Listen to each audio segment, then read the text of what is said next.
Olá pessoal, é um prazer estar novamente com vocês dentro dessa matéria de introdução ao Novo Testamento, onde vamos nos aprofundando cada vez mais, cada vez um pouquinho sobre o universo bíblico. Hoje nós vamos estar aqui falando, portanto, um pouquinho sobre a pessoa de Jesus Cristo, aprendendo a conhecer melhor quem foi esse Jesus histórico, quem foi esse Cristo da fé.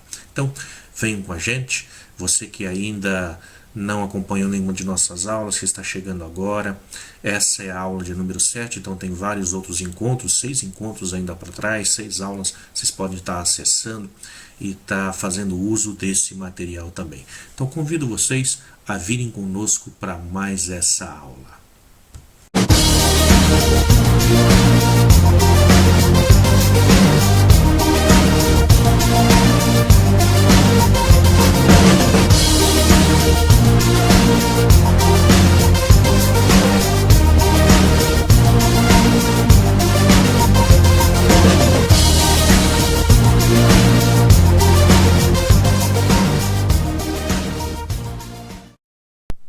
Ok, aqui estamos nós, eu sou o Diácono Luciano, juntamente com vocês, onde nesse nosso encontro vamos falar um pouquinho sobre a pessoa de Jesus Cristo. Quem foi esse Jesus? Qual foi o tipo de educação que ele recebeu?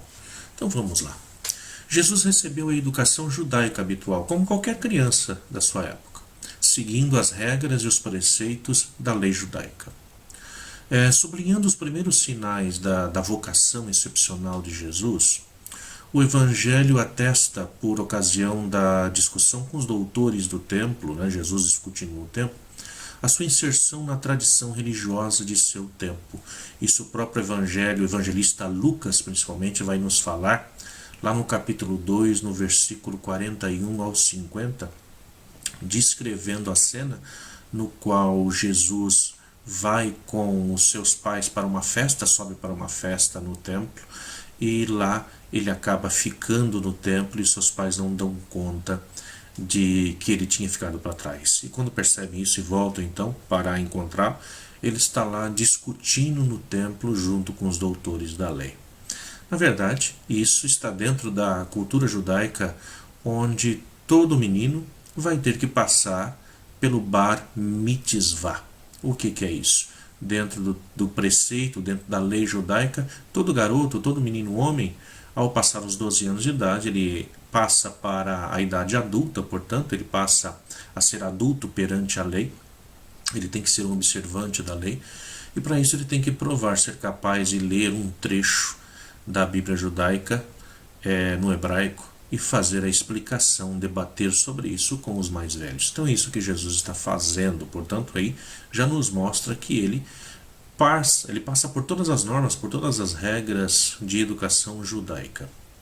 Mas o nosso estudo não deve se ocupar somente da origem e da maneira de viver ou de pensar de Jesus. A nossa reflexão, eu penso, deve ser concentrada sobre o que foi o objeto do seu ministério público na sua idade adulta. E também nosso estudo deve percorrer um espaço que vai falar sobre o acontecimento decisivo para a fé, assim como a significação que Jesus ele mesmo deu para a sua paixão e para a ressurreição. Jesus foi judeu em todo o seu ser e em todo o seu comportamento até o término de sua existência terrestre. Ou, ao contrário, por motivo que ainda não nos é necessário elucidar, e em certo momento da existência, por que nós pensaríamos que Jesus poderia ter se apartado dessa existência judaica? Teria deixado de ser judeu? Teria seguido uma outra religião?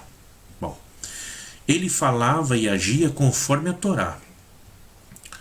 Ou devemos olhar por detrás de cada palavra, de cada pronunciamento de Jesus, como se tivesse uma pretensão que quer confrontar a tradição mesma com o judaísmo. Eu não acredito nisso.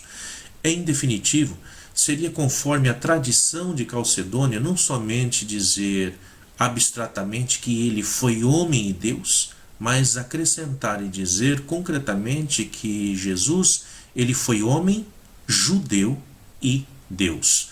e só acredito que nós poderíamos apoiar essa expressão. Devemos crer que o Evangelho nos impõe a fazer tal afirmação. E devemos tirar as consequências disso. Se hoje nós somos conduzidos a fazer tal afirmação, é que muitos ao longo dos séculos não ousaram negar, mas tentaram esquecê-lo. Esquecer que Jesus foi judeu. Muitos cristãos sabem que Jesus foi judeu, mas estimam de certa maneira que o judaísmo não teve nenhuma função em sua vida, como se não tivesse tido função nenhuma, não tivesse influenciado as suas ações em nada, pois ele era cristão. Ainda vemos afirmações desse tipo. Jesus era cristão. Não, gente, Jesus sempre foi, desde o seu nascimento, judeu. Ele seguiu todas as leis judaicas. Por causa dessa dicotomia permanente, terminamos hoje por separar o Jesus da história do Cristo da fé. E com esse nosso estudo, o que nós tentamos fazer é que tentar apresentar de uma forma clara que para nós podermos conhecer melhor esse Jesus e entender consequentemente a nossa fé, nós temos que compreender que esse Jesus, ele sempre desempenhou, sempre agiu dentro dos seus padrões judaicos de ser. Foi uma criança judaica, cresceu sendo judeu. Por que por que escrever uma vida de Jesus é um empenho perigoso e tão importante hoje? Nós vemos muitos que tentam escrever sobre Jesus. Por um lado, traz um risco. Por outro lado, é muito importante que isso seja feito. É bom dizer que, antes de tudo, é uma pretensão moderna escrever sobre Jesus, falar sobre Jesus, tentar compreender, buscar esse Jesus. Lá na antiguidade, os padres da igreja, aqueles que são os primeiros a falar sobre a nossa fé, escrever sobre a nossa fé, eles sabiam que lhes era suficiente abrir os evangelhos e encontrar ali o que estava se falando sobre Jesus. Eles sustentavam que o Antigo Testamento fornecesse as chaves que iriam permitir ler a esse Jesus e conhecer esse Jesus como Cristo.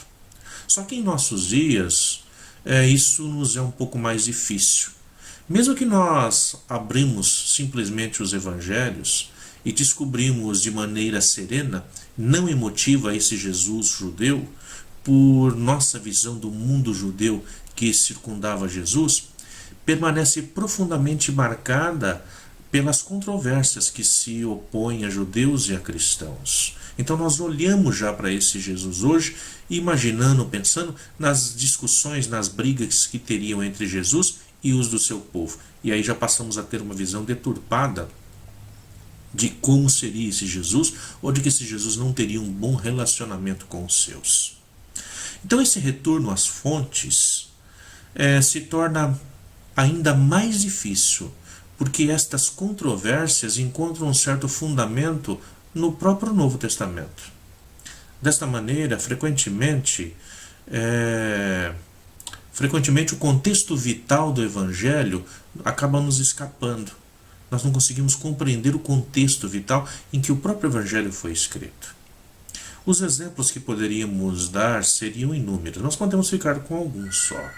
Para nós, os preceitos da lei, por exemplo, são de início quase caducos. Quando nós olhamos para as 613 leis que deveriam ser seguidas dentro do judaísmo, para nós hoje, com o nosso olhar de hoje, nós acreditamos que isso já é algo quase caduco. Só que para Jesus e para os seus contemporâneos, do seu tempo, eles eram fontes de vida. Essas leis eram fontes de vida.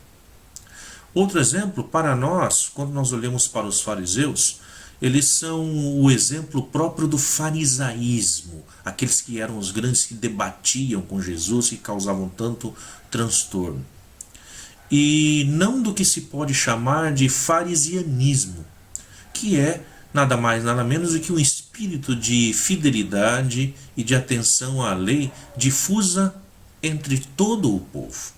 Portanto, esse farisianismo era aquilo que a própria lei difundia entre o povo, o seu espírito de fidelidade, de atenção à própria lei, diferente do farisaísmo conhecido nos tempos de hoje. Para nós, as parábolas são relatos edificantes, quase atemporais, fora do tempo, fora da realidade, enquanto que elas são cheias da espera do reino. Isso àqueles que estavam proclamando ao próprio Jesus e àqueles que estavam vivendo em seu tempo. Para descobrirmos, portanto, Jesus hoje, é necessário compreender qual significado ele dava, por exemplo, aos ritos. Que sentido ele dava à própria Torá, a palavra de Deus?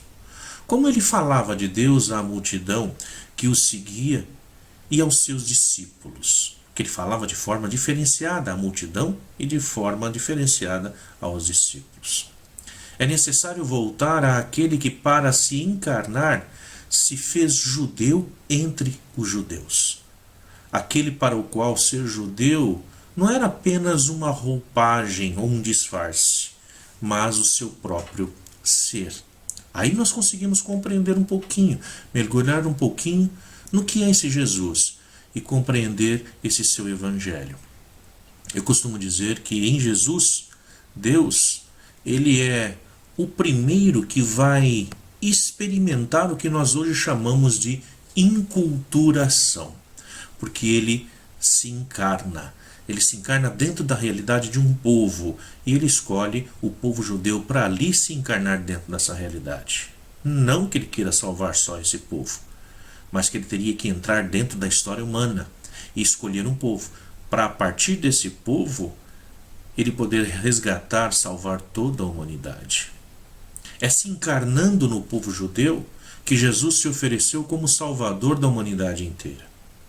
Nós não podemos confessar Jesus senão como ele se manifestou a nós, como este judeu, como este justo, este servidor, este sofredor. E é assim que ele se apresenta para reinar sobre o mundo. Ao contrário disso, hoje nós pegamos muitas pessoas que se atêm a dizer: eu sigo Jesus sim, eu acredito em Jesus, mas eu sigo ele do meu jeito. Então imaginem só, se cada pessoa fosse seguir a Jesus do seu jeito, nós precisaríamos ter um Jesus diferente para cada pessoa. Então nós devemos seguir esse Jesus do jeito dele. Qual é o jeito de Jesus? É o jeito judeu. Ele nasceu e se incorporou dentro do judaísmo. O que dizemos da pessoa de Jesus deve ser dito também da sua mensagem. Para que o querigma, que é a própria mensagem de Jesus, para que esse querigma, a primeira mensagem, o primeiro anúncio da igreja, tenha todo o seu sentido, devemos nos referir ao evangelho que Jesus pregou. Ora, esse evangelho foi proclamado em que linguagem? Na linguagem da Bíblia, no hebraico. Mesmo que tenha sido escrito em grego, mas a linguagem com a qual aqueles que escreveram colocaram no papel é uma linguagem, uma cultura hebraica. A partir da Torá, vamos dizer assim, a partir da Torá eles estão como que reverenciando os profetas no seio da tradição, discutida e criticada, mas não rejeitada. Essa é a palavra de Deus. Ela tem que ser discutida, reverenciada aos profetas, mas nunca ela é criticada, ela é aceita. Primeiramente deve-se dirigir aos judeus essa palavra, esse evangelho, que assim vamos dizer, esse primeiro anúncio, esse querigma. Primeiro ele tem que ser dirigido aos judeus, e mesmo somente aos judeus, as ovelhas perdidas da casa de Israel. Isso o próprio evangelista Mateus vai nos dizer isso, lá no capítulo 15, versículo 24. Primeiramente, essa Torá, essa palavra, ela é dirigida aos judeus, aos seus. Portanto, Jesus dirige aos seus. Ignorar o contexto judeu da predicação de Jesus já não é um ato de esvaziar o evangelho de seu próprio conteúdo?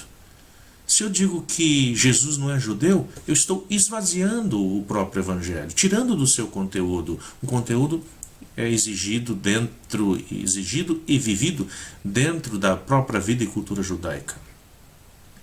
Não é retornar à pretensão estigmatizada por Paulo e de por loucura da cruz nos discursos da sabedoria? Quando nós escutamos muitas vezes na boca do próprio Paulo dizer isso, a loucura da cruz? Pode-se fazer, enfim, a seguinte objeção.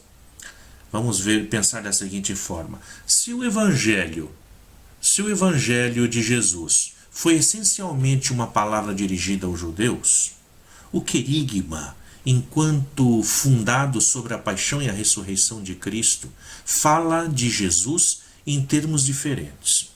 O querigma, a cada momento, nos faz ir além do Jesus judeu, para percebermos que, desde as origens e antes da criação do mundo, Deus estava no Cristo.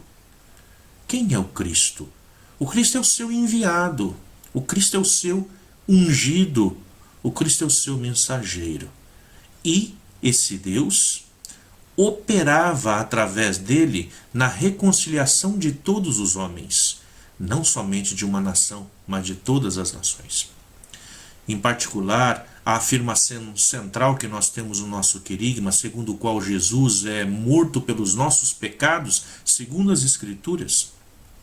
Esta afirmação ultrapassa o conteúdo estrito da fé judaica. Não é algo pertencente jamais somente à fé judaica. Ela procede do acontecimento decisivo que funda também a fé cristã. Ela é a interpretação de um acontecimento histórico único, não somente acontecido no contexto da história judaica e concernente de maneira geral no povo judeu, mas se cumpre uma vez por todas em Jesus e através de Jesus. Não se deveria dizer, no entanto, que Jesus cumpriu este ato decisivo, o cumpriu como judeu? É o que sugere, talvez, aquela inscrição que nós vemos sobre a cruz de Cristo, né? Inscrição que Pilatos manda colocar sobre a cruz de Cristo, dizendo: eis o Jesus, o rei dos judeus, o Messias, o rei dos judeus. Frequentemente se coloca a seguinte alternativa para isso. A interpretação redentora da morte de Jesus sobre a cruz é o cumprimento misterioso da fé judaica, ou ela constitui uma nova doutrina, e no máximo heterogênea ao judaísmo.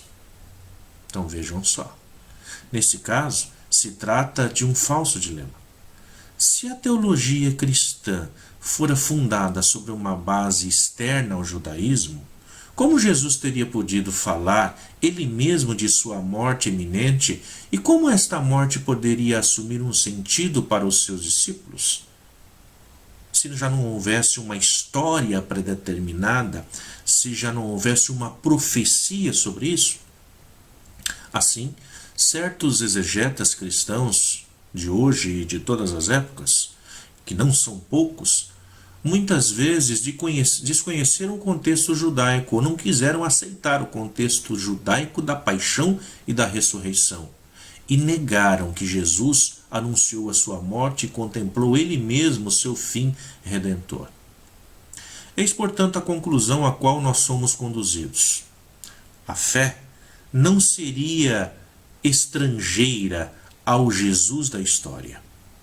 O querigma não reenvia a um além de Jesus o judeu, como se o Cristo existisse doravante em um mundo inacessível aos nossos olhos, de onde sua qualidade de judeu fosse cancelada. Essa é uma grande dificuldade para nós que olhamos para Jesus hoje. Nós encontramos muitas pessoas que só conseguem enxergar um Jesus das nuvens, um Jesus curandeiro, um Jesus que resolve todos os seus problemas. E nos esquecemos que esse Jesus não é esse que vem para resolver todos os problemas, o seu cheque que está no vermelho, o seu cheque caiu sem fundo, a sua conta que está estourada. Não. Esse Jesus vem para salvar uma humanidade. E para fazer isso, ele entra dentro da história a partir de uma determinada cultura. Portanto, para compreendermos esse Jesus melhor, nós devemos compreender a cultura no qual ele se encarnou, a cultura a qual ele vai fazer esse essa entrada dentro da história, é a inculturação de Deus, para a partir dessa história ser luz para as nações, para a partir dessa história poder salvar todas as nações. Deus se mostra a todas as nações a partir do judaísmo. Muitas vezes, quando estou em sala de aula, alguns alunos meus me perguntam: professor, você é judeu? E a resposta é claro: não sou judeu, sou cristão assim como vocês. Entretanto, Jesus foi judeu. E também a mãe dele, Maria, era judia. Portanto, nós não podemos esquecer isso. O nosso Salvador foi judeu do começo ao fim. E o cristianismo é nada mais do que a abertura que vai ser dada, portanto, agora para todos os povos. Jesus inicia, portanto, esse novo movimento de dentro para fora, de dentro do coração de Deus, aberto para toda a humanidade, não somente mais para o judaísmo, mas agora para toda a humanidade. Portanto, compreender a esse Jesus é compreender como que Deus age dentro do judaísmo e a partir do judaísmo dentro de toda a história da humanidade, de todos os povos.